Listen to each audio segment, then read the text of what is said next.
Vamos, bueno, Fernando Marengo es economista, ahora nos va a hablar un poquitito de... Vamos a hablar con Fernando, porque esto fue medio, no sé si un hablemos sin saber decirlo, pero fue un hablemos más de micro. Vamos a hablar de la macro ahora entonces, ¿no? Sobre estas experiencias personales que veníamos viendo en el chat y también lo que hablábamos entre nosotros. Hola Fernando, ¿cómo estás? ¿Todo bien? Todo muy bien. ¿Cómo estás, Sofía? Un gusto. Bueno, perdón, ahí me puse los auriculares y no te escuchaba. Contanos un poquito sobre vos, Fernando. Vos estás en Black Toro, ¿qué es lo que haces allí en esa empresa? A ver, yo soy economista, estudié en Tucumán, me recibí, me fui a Buenos Aires a una pasantía con Ricardo Arriazu de un año. Terminé trabajando 27 años con Ricardo. Terminé como socio y economista jefe del estudio. Y hace 3 años, con 2 personas más, decidimos armar una compañía en Estados Unidos que se llama Black Toro. Básicamente, Black Toro es una compañía de asesoramiento financiero, pero registrado ante la SEC en Estados Unidos, ante la Security Exchange Commission, y lo que hacemos es básicamente asesoramiento financiero para el offshore de América Latina, y ahí yo soy economista jefe. Digamos, básicamente tomamos decisiones de inversiones globales, y yo soy el encargado de seguir la economía global. Estados Unidos, Europa, China, América Latina y claramente con el corazoncito en Argentina. Me encanta, Fernando, nos va a venir bárbaro para entonces profundizar un poco sobre lo que veníamos charlando acá. A ver, ¿de qué hablábamos acá en el chat un poco? ¿O qué consigna salió sola, digamos? El tema de Argentina poniéndose muy cara en dólares. ¿Vos lo estás viendo también a esto? ¿Hay que preocuparse por eso? A ver, viendo, obviamente, todos lo estamos viendo. A ver, un país que en 2 meses tuvo más del 50% de inflación y que el tipo de cambio bajó de 1.300 a casi 1.000, obviamente que en dólares se volvió caro Argentina. Ahora la pregunta es si hay que preocuparse. Bueno, yo soy de los que creo que no hay que preocuparse. A ver, hay una medición en economía que es lo que le pasa al tipo de cambio nominal, digamos, al tipo de cambio en dólares respecto de la inflación, y eso se llama el tipo de cambio real. Cuando yo devalúo, inicialmente mejora, entre comillas, el tipo de cambio real porque devalúo y no hubo inflación inmediatamente, entonces eso siempre se dice que mejoraste la competitividad. Ahora, mejorar la competitividad es que los salarios en dólares lo hiciste triza, ¿no? Esa es la mejora de competitividad. Ahora, con el tiempo, esa devaluación empieza a pasar a precio y cuando va pasando a precio, el tipo de cambio real vuelve a caer. Entonces, cuando cae el tipo de cambio real, dice, perdiste competitividad porque los salarios en dólares se recompusieron. Entonces, eso es lo primero que creo que es interesante entender, esto de decir, nos volvimos caros en dólares, nos volvimos baratos. Cuando nos volvemos baratos en dólares, porque los salarios en dólares están baratos. Y cuando nos volvemos caros en dólares, porque los salarios se están recomponiendo. ¿Y no hay un punto medio? Definitivamente, ahora nadie conoce cuál es el punto medio. ¿Por qué? Porque el punto medio no es el mismo punto medio para toda la economía, para todos los sectores, para todas las empresas. Cada economía, cada provincia, cada sector, cada empresa tiene su tipo de cambio real de equilibrio. No es que hay uno que equilibre todo. Ahora, lo que se escucha mucho en estos días es esa medición de tipo de cambio real. En abril vamos a estar en el mismo nivel de noviembre. Y ahí yo digo, sí, es cierto, el gráfico vamos a ver que en abril va a estar al mismo nivel de noviembre. Ahora, en noviembre llegamos a ese tipo de cambio real con déficit fiscal, con emisión monetaria para financiar el déficit, una emisión monetaria que nadie quería, con lo cual generaba inflación, y un gobierno que para, entre comillas, controlar la inflación, te generaba una enorme distorsión de precios relativos. Ahora, en abril probablemente tengamos el mismo nivel de noviembre, pero con superávit fiscal y con ajuste de precios relativos. Entonces, sí, el nivel va a ser el mismo, pero la situación no es la misma. Entonces, suponer a partir de ahí que hay que devaluar de nuevo, para mí, la verdad que me parece por lo menos un pensamiento liviano. Y el siguiente problema es que yo te escuchaba hace un rato los comentarios, que en Argentina todo el mundo pensamos en términos de dólares. Esto de dolarizar o no dolarizar, la economía argentina está dolarizada de hecho. Digamos, el peso existe para muy pocas transacciones, que son básicamente pagar impuestos, pagar sueldo y alguna otra cosita más. Y lamentablemente en Argentina, yo te escuchaba, tengo 20 años más que vos, Sofía, digamos, se usufructó de eso. Entonces se mal usó la política monetaria al extremo que nadie quiere tener un peso en el bolsillo.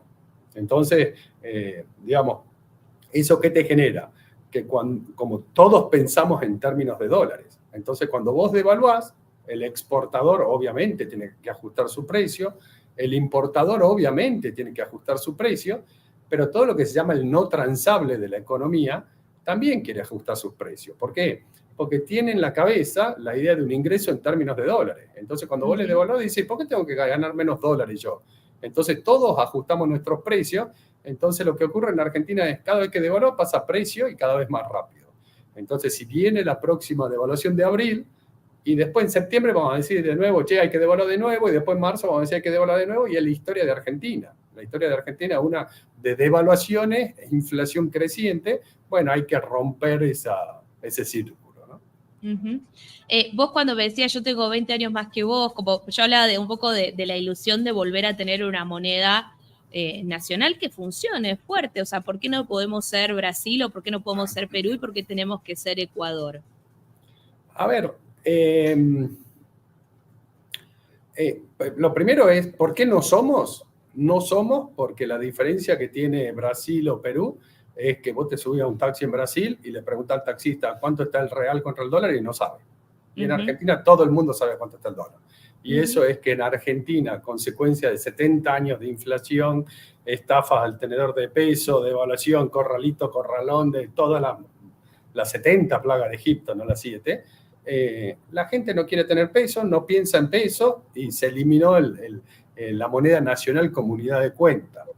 Ahora la pregunta es, ¿cuál es el camino para volver a tener una moneda? Y yo creo que ahí el camino para volver a tener una moneda es claramente, tenés que tener superávit fiscal, claramente, no pueden sobrar los pesos, el peso tiene que ser un bien escaso, y después necesitas otras cosas, digamos, básicamente para volver a tener esa moneda, que básicamente, digamos, yo te diría fundamentalmente eliminar la inflación, y la eliminación de la inflación es la eliminación del déficit fiscal. Entonces, ahora, no es 1, 2, 3 o 6 meses. Yo creo que para que los argentinos volvamos a pensar en pesos, como el brasilero piensa en real o en Perú, van a necesitar años de superávit fiscal, ¿no? Hace un ratito me mencionabas esto de que vos creías que era un pensamiento muy liviano, esto de van a necesitar volver a devaluar. Me parece que mirando un poco lo que está pasando con dólar futuro, que para los que no saben les cuento así muy burdamente lo que es donde la gente pone su dinero, no solamente proyecta cuánto va a estar el dólar, sino que además pone dinero, ¿se entiende? Entonces es como una proyección, pero también una apuesta en el sentido más técnico de la palabra. Entonces, cuando vos ves esos datos, también vas viendo que se parecen diluirse las expectativas de devaluación. ¿Qué es esto? ¿Que el mercado empieza a creer en el plan de Milei? ¿Cómo lo ves vos? A ver, hay una parte que es creencia barra fe, pero hay otra parte que funciona como la física, digamos, como las leyes de la física. ¿Cuál es el programa de Milei? A ver, si uno ve cuál es el programa de Milei, el programa de Milei básicamente yo lo resumiría en secar la plaza de pesos, que el bien escaso en la economía sean los pesos.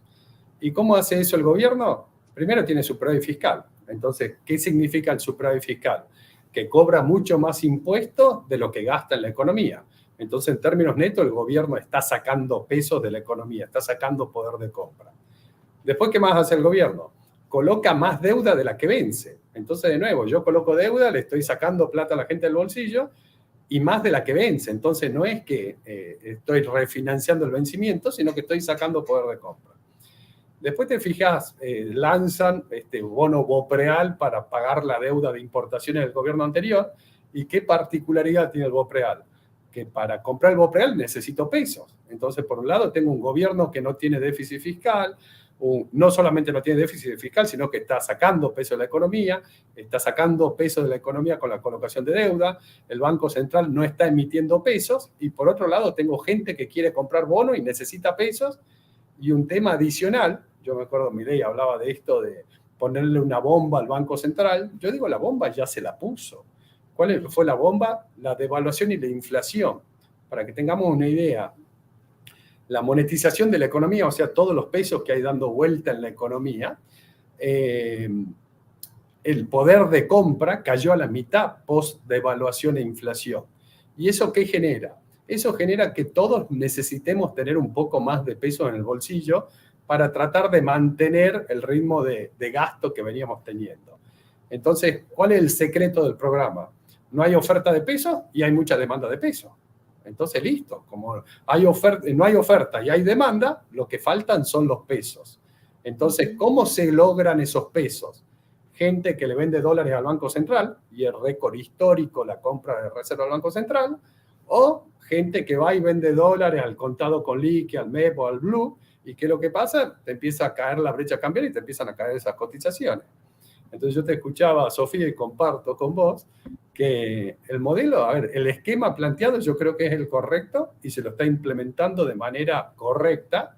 El gran desafío, el político y el social, porque así como no hay pesos para comprar dólares, no hay pesos para ir al súper, no hay pesos para ir al cine, no hay pesos para cambiar el auto, no hay pesos para nada. Entonces la contraparte de esto es la caída de actividad económica.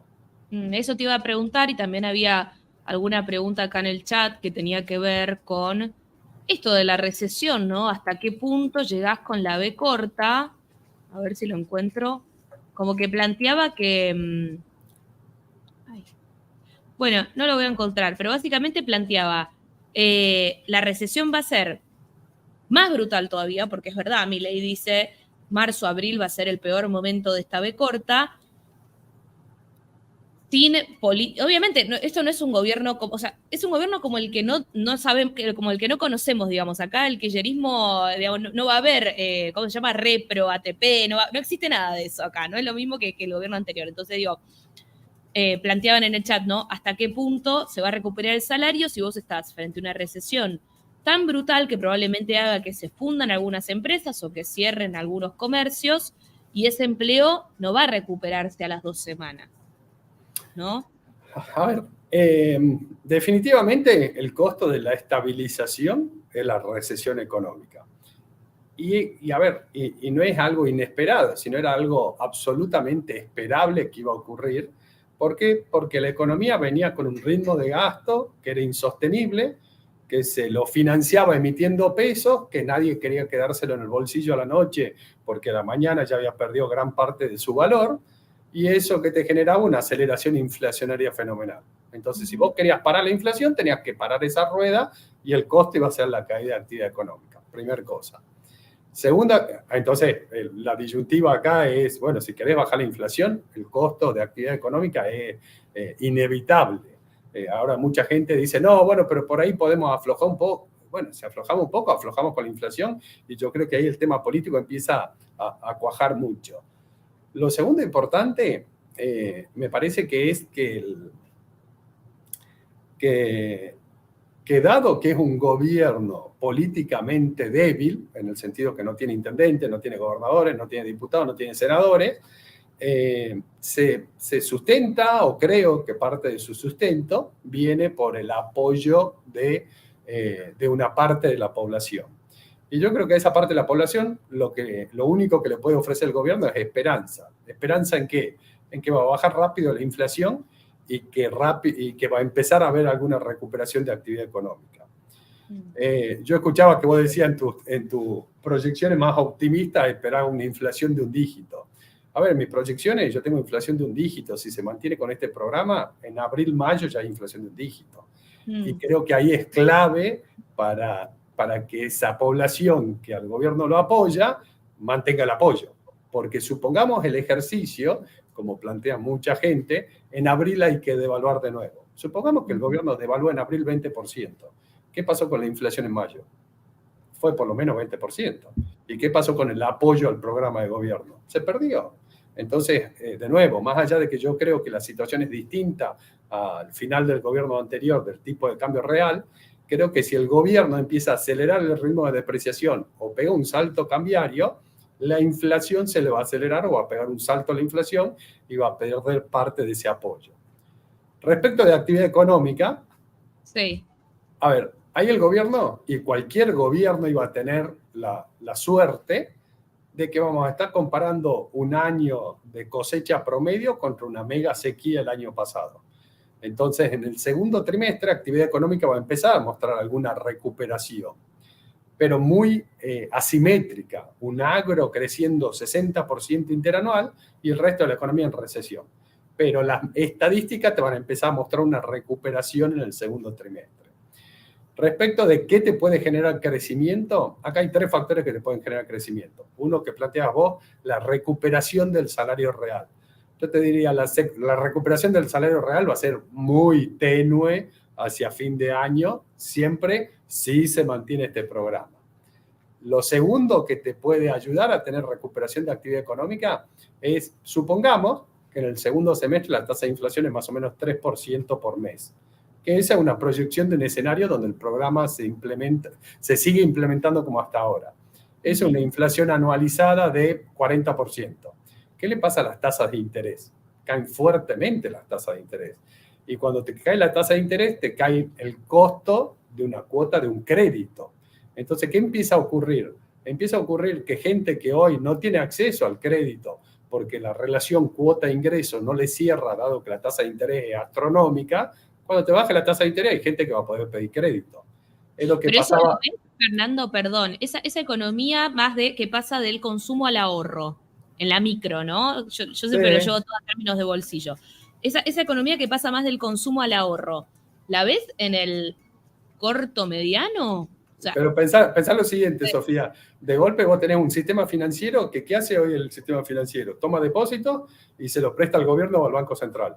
Sí. Y de golpe el gobierno tiene superávit fiscal. Entonces el gobierno no necesita más esa plata. Entonces ahora yo soy banco y resulta que yo estoy tomando depósitos y los depósitos que tengo se los prestaba al gobierno y ahora el gobierno no necesita. Entonces empiezo a acumular plata que se la tengo que prestar a alguien. Está bien, pero yo soy cliente y te digo, yo no me endeudo ni loca, no sé, quiero ver si funciona, quiero ver si esto camina, ¿me entendés lo que te digo? Como que me parece que hay una barrera más cultural, que está bien que la gente lo tenga, como que sea precavida, ¿no? A ver, pero ahí el tema cultural, en los 90 el crédito creció enormemente y había hasta crédito hipotecario, y entre 2003 y 2010 ocurrió lo mismo. Y 2003 fue después de... La hiper, perdón, en la década del 90. Supongo que claro, la década del 90 venía de la hiper y en el 2003 venía de 6 presidentes en una semana, corralito, corralón, especificación asimétrica, ¿verdad?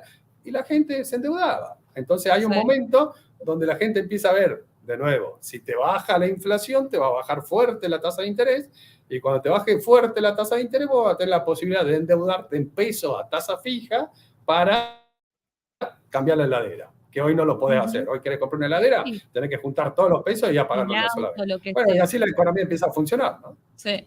Acá preguntan, está bien la pregunta de Javier, porque a veces hablamos como en términos técnicos nosotros y se pierde, ¿no? La gente. ¿Cómo se da la recuperación del salario real? ¿Es por aumento de paritarias y baja de la inflación? A ver, Javier, nada puede ser por aumento de paritarias. A ver, si de golpe, a ver, si el salario real se recuperase por decreto, para ponerlo de alguna forma, sería muy fácil. Mañana digamos, che, que todo el mundo gane 200% más y solucionamos el problema del salario y solucionamos el problema de la pobreza y se solucionó todo. ¿Qué es lo que quiero decir? A ver, el gobierno, los sindicatos y los empresarios deciden suba de de sueldos nominales. O sea, dicen, mañana podés ganar 100% más, 50% más, 20% más. Ahora, ¿qué le pase al poder de compra de ese salario? ¿Qué le pase al salario real? Bueno, eso depende de la situación macroeconómica. Por eso uno dice, primero hay que estabilizar la macro. Porque si yo empiezo a dar suba de salario, a ver, tenemos 15 años atrás mostrando eso. Si yo doy suba de salarios indiscriminada e independientemente de lo que pase con actividad económica o con productividad, digamos, esa suba de salario va a precios. Entonces esta discusión, también vos decías, la discusión del 2014 de si los precios los generan los empresarios o no. Y también estaba la discusión si la inflación, si los salarios generaban, la suba de salarios generaba inflación o no. A ver, claramente, cuando a mi empresa viene el gobierno y me sube los salarios y yo no tengo los recursos porque no estoy aumentando la producción para pagar esos salarios, lo paso a precio, una parte, obviamente. Entonces, ¿cómo mejora el salario real? El salario real, la forma de mejorarla es con crecimiento económico. Entonces, ¿cuál es el gran desafío de Argentina? El gran desafío de Argentina es crecer de manera sostenida 10, 15, 20 años algo que no logró nunca en su historia Argentina, y que lo logró Chile, lo logró Perú, lo logró Colombia, lo logró China, el sudeste asiático, todo el mundo lo logra, y Argentina nunca logró eso. Bueno, yo creo que ese es el gran desafío argentino.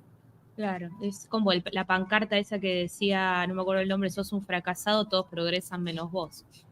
Así estamos. Bueno, a ver. Perfecto. Bueno, Hugo plantea, hay que aumentar la productividad para apuntalar la economía. Como que productividad es una palabra que en la Argentina no la tenemos, ¿viste? Y en Europa vos vas y las discusiones económicas son todas centradas en productividad, en crecimiento, en otros términos que en la Argentina no manejamos, digamos.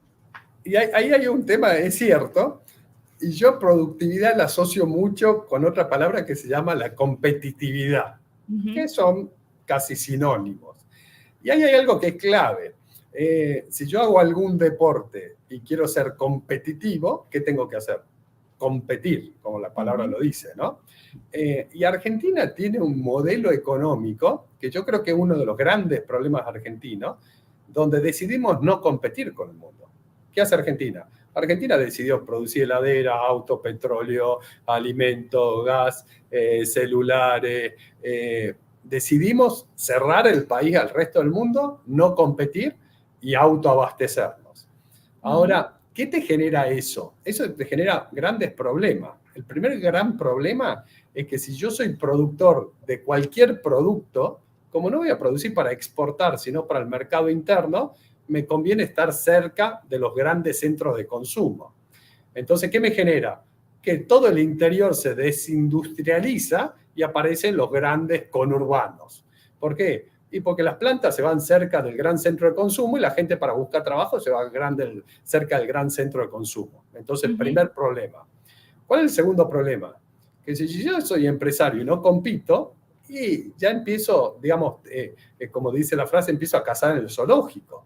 Entonces, no necesito hacer productos tan buenos porque, y bueno, la única computadora que me podés comprar es la que produzco yo, no me vas a hacer competir, o el único auto que produzco yo, la única heladera que produzco yo. Entonces, ¿para qué voy a hacer algo sumamente bueno si es la única que hay?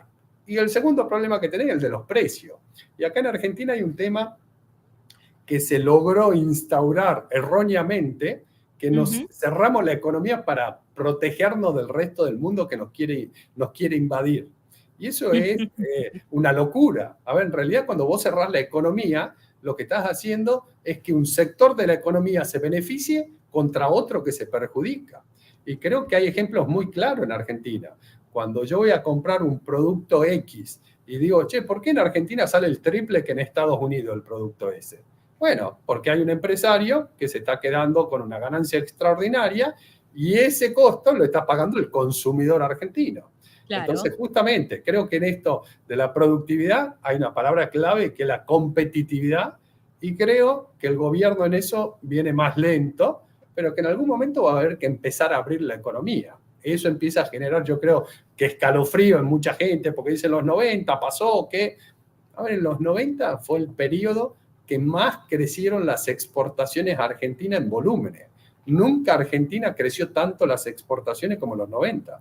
Entonces es un mito esto que no podemos competir. Sí podemos competir. Ahora no podemos competir en producir cualquier cosa, sino podemos competir en lo que tenemos ventaja. Y el mundo trabaja así. Cada uno produce en lo que tiene ventaja y después hay intercambio. Sí, por supuesto. Ahí, a ver, porque esto también me interesa un montón. Viste que en la Argentina tenemos como cosas que tal vez en el resto del mundo no, o no lo sé, como debates que a mí me interesa dar y que no tienen que ver con la cosa más urgente.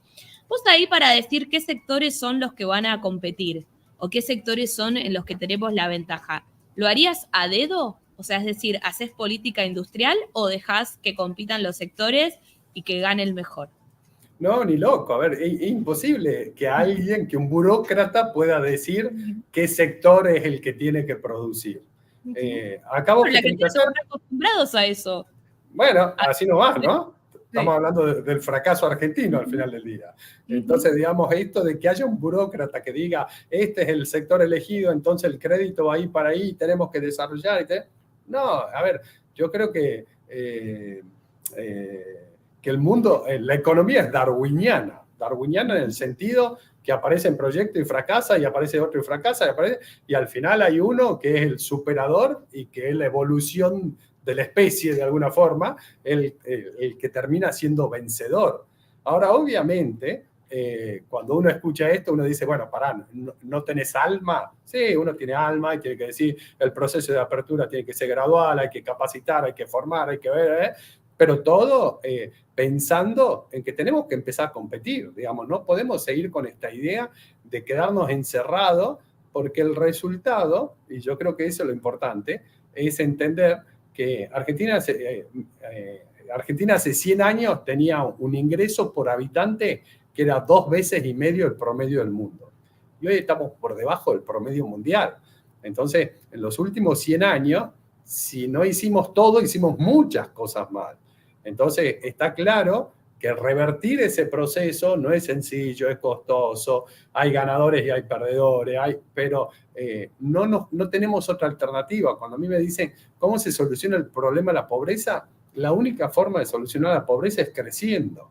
Y para crecer, ¿qué hace falta? Hace falta que alguien invierta. Para que alguien invierta, ¿qué hace falta? Hace falta que alguien ahorre. Para que alguien ahorre, hace falta una moneda. Para que haya una moneda, tenés que eliminar la inflación. Entonces, digamos, es toda una secuencia. Yo creo que uno de los grandes problemas que tiene Argentina es que siempre estamos, el plazo más largo de proyección de Argentina son las próximas elecciones. Entonces, en un momento son 2 años. Ahora, hoy ya no son 2 años, ya es 1 año y 10 meses, 9 meses hasta la próxima elección. Y va acortando así hasta que llega un momento que el largo plazo en Argentina es la semana que viene, que son las próximas elecciones. Bueno, acá hace falta tener una visión de largo plazo y encolumnarnos atrás de un proyecto, ¿no? De un proyecto de país, digo. Perfecto. Muchas gracias, Fernando. Preguntaban ahí en el chat si podías volver a presentarte. Me parece que entraron después y preguntaban qué hacías. Dicen que sos un crack. Lo había leído hace un ratito y ahora se me perdió el comentario. Muchas gracias. Te estás asegurando una próxima charla, me parece, Sofía. A ver, soy Fernando Marengo, soy economista tucumano, estudié en la Nacional de Tucumán. Me fui a Buenos Aires en el 95, trabajé hasta 2021, 2022 con Ricardo Arriazu como socio economista jefe, y hace 2 años y medio, 3, arranqué una sociedad, una empresa en Estados Unidos de asesoramiento financiero global desde Miami. Está la mitad de la empresa en Miami, la mitad en Buenos Aires, y hacemos asesoramiento para inversiones de América Latina offshore. Y yo soy el economista jefe que sigue la economía americana, europea, china, emergente, América Latina y siempre, obviamente, Argentina, ¿no? Perfecto. Muchas gracias, el señor Fernando Marengo de Black Toro. Lo pueden seguir también en redes sociales. ¿Cómo es tu arroba? En X, @fmarengo. Fmarengo. Muchas gracias, Fernando. Un placer. Gracias, Sofía. Que estés bien, ¿eh? Chau, chau. Un abrazo.